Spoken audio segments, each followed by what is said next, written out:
Hello, my name is Mark Weiss. I'm a hair and makeup artist here in New York City in fashion, print, and entertainment.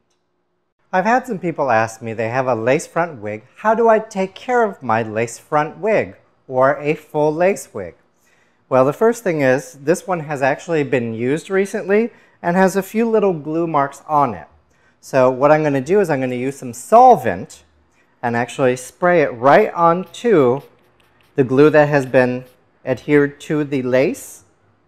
And I have to leave it there because it's going to help soften it all up. So you leave it there for a few minutes. You can use your finger or a nail, or you can use like a soft brush and just lightly brush over it, and the glue will actually start to lift up and come off the lace.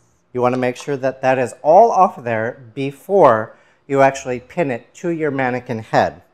So let's just say that is off. I actually got some of my heads from a beauty school. They will actually give them to you for free because there's nothing else that they can do with them once the students are done with them. So I've actually buzz cut her off and I can use her as a wig form. I like to keep my wigs onto a wig form because it helps to keep the shape of the wig, because it is a lace, it is a fabric, and if it just sits and crumps around, you're going to end up with wrinkles and folds into your lace, which you don't want to do. Because when you apply that later, it's going to make it much harder for you to glue down.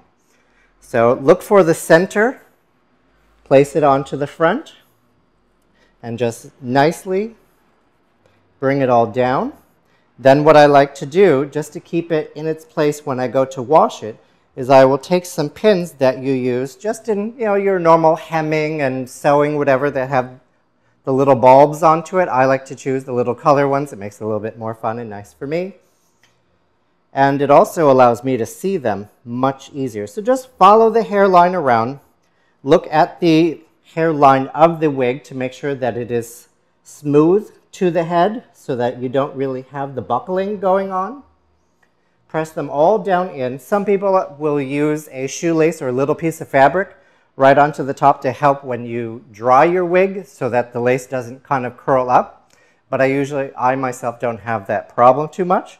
So once you pin all this down around the hairline, then I'm going to actually wash her with a sulfate-free shampoo. And you want to use the sulfate-free because the sulfates are actually very drying, especially to a wig that is not getting the oils, the sebum from your scalp, and it will help prevent it from drying out and getting it too, ugly and brittle. So once you have her all pinned down through the front, and then also don't forget the back, then from there, just wash it like a head. Put it underneath the faucet, in your shower or, wherever you want to wash. Use a sulfate shampoo, and then from there, use a nice conditioner. Once you condition, let it sit for a little bit, rinse it, and then let it air dry. As the saying is, don't brush or comb your wet wigs because what will happen is you will lose hair. So the hairs will start coming out. And then once it's dry, you can set it, with your thermal irons or anything. I like to leave them on the heads because it makes it much easier for me to see. It keeps the shape of the wig much better, and it's easier to store. Thank you for watching. See you soon.